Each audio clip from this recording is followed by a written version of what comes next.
Welcome to the deep dive. Let's get straight to it. How many times have you faced a ruined workpiece, maybe a snap drill, or just a machine sitting idle, all thanks to poor chip removal in CNC drilling? Oh, it's incredibly frustrating, isn't it? A really common issue. It is, and we tend to obsess over speeds and feeds, but the way those chips actually behave, well, Yeah, that's often the silent culprit. absolutely. Yeah. You can have the best CNC setup in the world, but if you're not managing those chips, effectively the byproduct of your cutting, you're, you're basically setting yourself up for problems. Yeah, it's fun. It's a whole process, and chip evacuation is just non-negotiable. Precisely. So our goal in this deep dive is really to give you a direct path, sort of a shortcut, to understanding how to significantly improve your chip removal in CNC drilling. We've looked at quite a bit of material on this. We have, and we're focusing on 4 key areas, interconnected areas, really, that make the biggest difference. Think of them as like the cornerstones for controlling chips. First, how you deliver your coolant. Second, the actual design of your drill, its geometry.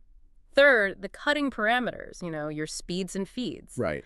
And finally, something often overlooked, those environmental factors in your shop. The surrounding conditions. Okay, let's kick things off with coolant pressure and delivery.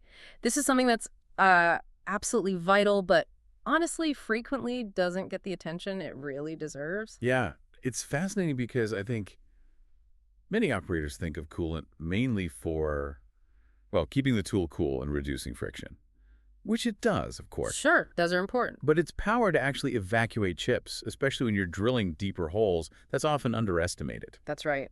Our research really hammered this home coolant's role goes way beyond just lubrication and temperature control.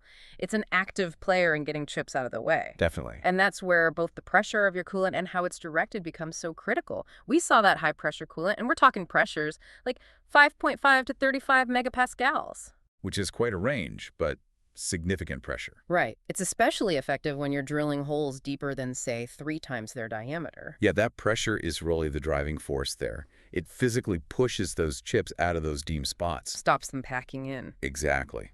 Prevents compaction, and crucially stops them welding themselves to the drill bit because of all that heat. Chip welding. Nightmare. Right. So better pressure means better finish, and it can dramatically extend your tool life. It's like using fluid dynamics, really. And it gets even better when you talk about through to coolant delivery, doesn't it? Oh, absolutely. The material we looked at highlighted just what a game changer that is for deeper holes beyond that 3x diameter mark you mentioned. Yeah. It can potentially let you drill up to maybe 10 times the diameter Yeah. without even needing peck cycles. Wow, 10D without pecking. That's huge for productivity. For anyone listening, peck drilling is that in-out motion to clear chips. Exactly. Avoiding that saves a lot of time by getting the coolant right to the cutting edge, right where the chip is forming. You're maximizing its effect right where it matters most. It's just much more targeted than flooding the outside. One of the sources shared a really good real-world story. They were drilling 12-millimeter holes in stainless steel, 60-millimeter deep. Okay, that's 5D. Challenging. Yeah. And they kept breaking drills until they figured out their coolant pressure just wasn't enough to get those stainless chips out. A perfect example. It Yeah. really makes you think, doesn't it? A seemingly small detail having such a massive impact. It really does. It underscores that basic principle. Yeah. For deep drilling, adequate coolant pressure isn't just nice, it's essential. Absolutely necessary. And as our sources laid out, coolant does so much for chip removal. It carries away heat vital for stopping gummy chips, especially in aluminum. Right. It cuts down friction, helps chips slide out. The pressure itself can sometimes act like a chip breaker. Interesting. And that through spindle delivery is just so precise. Plus, the basic cleaning effect, washing away debris, stopping chips being recut. Oh, recutting chips is the worst. Leads to terrible finishes, wears tools out fast. Vicious cycle, like you said. So yeah, the key takeaway here seems to be really dialing in your coolant pressure and delivery method is like the unsung hero of efficient drilling. Definitely something to prioritize if you want better results, longer tool life, fewer headaches. Okay, absolutely. Let's pivot now to our next cornerstone, drill geometry. Seems maybe static once you pick a drill, but our sources were clear it's far from a minor detail. You're absolutely right. Drill geometry isn't just about the shape. It's fundamentally tied to how chips are formed and then how they get out. Right. Picking the wrong geometry, that's a fast track to chip packing, poor hole quality, And yeah, those broken tools we keep mentioning. And the material we looked at really stressed that this isn't one size fits all. The best geometry really depends on the material you're cutting. Highly material specific. Yeah, one source even shared a personal aha moment, switching from a standard 118-degree point drill to a 135-degree split point for stainless steel. Yeah. Made a night and day difference in chip control, just like that. That's fascinating. It shows how subtle changes in angles and design have dramatic results. That shift from 118 to 135 degrees changes how the cutting edges engage. How so? Well, smaller point angles, like 118, cut a bit less aggressively, maybe better for softer stuff. Larger angles, like 135, give a stronger edge, better centering, to really good for tougher materials, like that stainless example. Makes sense. And what about the lip relief angle? Our sources highlighted that too. Ah, yes, the lip relief, it's a balancing act, isn't it? You need sharpness, but also strength. Right. Too little relief, and the drill just rubs, creates friction, heat. Too much relief, and you weaken the cutting edge, makes it easy to chip. So there's a sweet spot depending on the material. Exactly. The material suggested softer materials often do better with larger relief angles, maybe 12 to 15 degrees. Harder materials, probably smaller angles, say 8 to 10 degrees, for more edge strength. Okay. And then how the chips actually move out. That's the helix angle, right? Paramount. The helix angle of the flutes dictates the speed chips are carried away. Like a spiral staircase for chips. Sort of, yeah. Larger helix angles, think 35 to 45 degrees, are often better for deep holes and softer materials. More space, faster exit path. Okay. Smaller angles, maybe 20 to 30 degrees, give more torsional strength. That can be good for harder, brittle materials, even if chip evacuation is a bit less aggressive. Got it. One source specifically mentioned using high helix angles, around 40 degrees, for drilling aluminum, just to manage those sticky chips better. Right. Aluminum chips can be a real pain. And the flutes themselves, not just empty space. Not at all. Flute design matters. We learned parabolic flutes can help make smaller, more manageable chips, good for deep holes. Wider, deeper flutes mean more space, obviously, but you trade off some rigidity, and then you can get polished flutes. Which makes things slide easier. Exactly. Reduces friction, helps chips escape without snagging. And what about chip breakers? Ah, crucial for some materials. They're features designed right into the drill geometry to force long, stringy chips to break into smaller pieces. Really valuable for ductile materials that make those continuous ribbons. Yeah, those stringy ones are a nightmare for tangling. Okay, and lastly, margin width and core thickness came up. Right. Thicker core means more rigidity, less bending, but less flute space for chips. Wider margins give stability in the hole, but maybe more friction. So for deep holes, often the sweet spot is narrower margins and an optimized core design trying to maximize flute space without losing too much stiffness. It's another trade-off. So the bottom line is, don't just grab any drill. Really think about the material, the job. The right geometry can make a huge difference in how chips form and clear out. Absolutely. It's proactive, saves time, frustration, money down the line. Now let's shift gears to something machinists definitely spend time on. Cutting parameters, speeds and feeds. Yes, speeds and feeds. We all know getting these wrong leads to, well, a whole mess.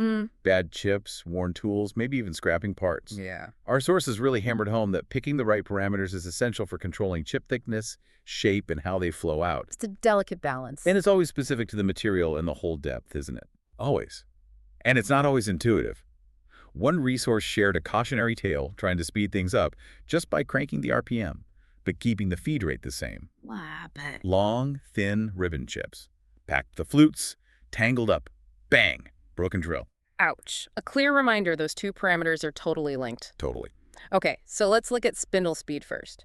Sources said if it's too low for your material and feed, the drill ends up sort of pushing or squeezing, not cutting cleanly. Right. That can give you those nasty, serrated, or stringy chips. And in soft stuff like aluminum, you might get those awful gummy chips that just stick everywhere. Ugh, gummy aluminum chips, yeah. But cranking the speedway up isn't always the answer either. It generates a lot more heat at the cutting edge. Which can cause other problems. Yeah, you might think faster is always better for evacuation, but that extra heat can actually work harden some materials, like stainless steel. Makes cutting even harder, potentially creating worse chips. Okay, so speed needs care. What about feed rate, how fast the drill advances? Feed rate is just as critical. Too low, and you get really thin chips. The drill kind of rubs and burnishes instead of shearing cleanly. Generates heat and friction. Lots of it. And the chips can be too fine, too numerous. The coolant just can't flush them effectively. One source pointed this out, especially for titanium light feed, makes fine chips that pack easily. Okay, so avoid feeding too slowly. What about too fast? Well, if the feed rate's too high, you're basically asking the drill to bite off more than it can chew. You get thick, heavy chips. That sounds like jamming potential. Exactly. They can easily get lodged in the flutes, especially in deeper holes. Flute overload. Doesn't matter how good your coolant is then. The chips just can't get out. So what does the ideal chip look like then? Well, the sources described ideal chips as being thick enough to carry heat away effectively. Right. Shaped so they curl and move up the flutes, often like a comma or a number 6. Okay. They should break consistently into manageable lengths and just be produced at a volume the flutes and coolant can actually handle without getting overwhelmed. And again, this depends heavily on the material. Hugely. Aluminum, for instance, often likes relatively higher speeds and feeds to get those thicker, well-formed chips out efficiently. Right. Stainless steel might need more moderate speeds, consistent feed for those well-behaved, manageable chips. Brittle stuff like cast iron. You need careful feed control to stop the flutes getting overloaded with small fragments. And hole depth matters for parameters too. Definitely. Sources suggested that for holes deeper than, say, 5 times the drill diameter, it's often smart to back off the feed rate a bit, maybe 10 to 20% from standard recommendations. Especially if you're not peck drilling. Exactly. That little reduction gives chips a better chance to flush out from way down deep. So ultimately it comes down to watching the chips. That's the best feedback loop you have. Yeah. Watch their shape, their color, the volume coming out. That tells you immediately if you're in the right zone. When you see those nice, consistent chips flowing out smoothly. You know you're nailing it. Or at least very close. Right. Constant observation, small adjustments. Okay, let's move to our final area. This one feels a bit different, maybe harder to control. Environmental factors. Yeah, this is where things get really interesting, I think, because these are the conditions around the machine that can have a subtle but significant impact on chip behavior. Easy to just focus on the machine and the tool, isn't it? Very easy. But the environment they operate in definitely plays a role. One resource we saw even had a personal story. A drilling job worked perfectly in the cool morning, but started having major chip evacuation issues in the warm afternoon. The culprit, just the shop temperature rising significantly, affected coolant viscosity, how the chips formed, just from the temperature change. That's a brilliant example of an often overlooked variable. It shows how ambient temperature can trigger a whole chain reaction. Yeah. Sources pointed out if shop temps consistently get over, say, 40 Celsius, that's about 104 Fahrenheit, you might even see issues with the CNC controls themselves. Really, controls too. Yeah, sensitive electronics. But for chips specifically, higher temps mean faster heat buildup at the cut, alters material properties, tool properties, changes coolant viscosity and effectiveness too. And we mentioned aluminum before. Exactly. In warmer conditions, aluminum is much more likely to give you those sticky gummy chips that are just awful to evacuate. Okay, temperature is one. What about airflow? Airflow in the shop is another factor. Good circulation helps keep temps more consistent around the machine, prevents localized hot spots. That makes sense. It also helps remove vapors and fumes from cutting and can even affect how coolant mist behaves. One source mentioned shops with lots of machines packed together. Ventilation might struggle? Right. Poor general ventilation can mean the air quality degrades as the day goes on, indirectly impacting chip removal. Okay. Temperature, airflow. What else? Humidity? Humidity, yes. Yeah. High humidity can affect hygroscopic materials, those that absorb moisture. Yeah. It can mess with the concentration of water-based coolants, too, through evaporation or dilution. And sources noted that with high humidity, fine chips, like from cast iron, can get really problematic. They can form a sticky, sludgy paste with water-based coolants. Oh, lovely. Like concrete in your flute. Pretty much. Makes them incredibly hard to get out effectively. And I suppose the material itself, ductile versus brittle, that's kind of an environmental factor you can't change, right? In a broad sense, yes. It's inherent to the workpiece, but it absolutely dictates the strategies you need for chip removal. You have to work with its properties. Absolutely. And finally, shop cleanliness came up. Indirect, but significant.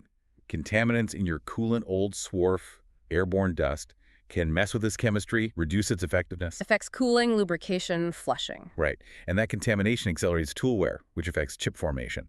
Plus, just piles of swarf around the machine can physically block chips from clearing properly. So clean coolant, good filtration, basic but important. Essential best practices. So the main message here is Consistent, predictable drilling means looking beyond just the machine and tool. You have to consider the environment too. Temperature, airflow, humidity, material properties, even cleanliness. They all influence how chips behave. Exactly. Being mindful of these subtle environmental factors can often help you troubleshoot those random, unexplained chip issues and get more reliable results. This has been a really enlightening deep dive. We've really unpacked how chip removal in CNC drilling isn't about one magic bullet. Not at all. It's a combination, isn't it? Optimizing coolant, choosing the right geometry, setting parameters carefully, and considering the environment. And the crucial thing is they're all interconnected. Understanding how they influence each other helps you avoid those common problems. Broken tools, bad holes. And ultimately boost your efficiency and productivity significantly. So here's something to think about. Consider the seemingly small adjustments you could make in just one of these areas. Maybe tweaking coolant pressure, trying a different drill geometry for that specific material you run often, or even just keeping an eye on your shop's temperature swings. Imagine the cumulative impact those changes could have on your drilling. It makes you wonder, what other overlooked aspects of your machining processes might be holding you back from peak performance? That's a great question to leave people with. Definitely something worth pondering. Thanks for joining us for this deep dive.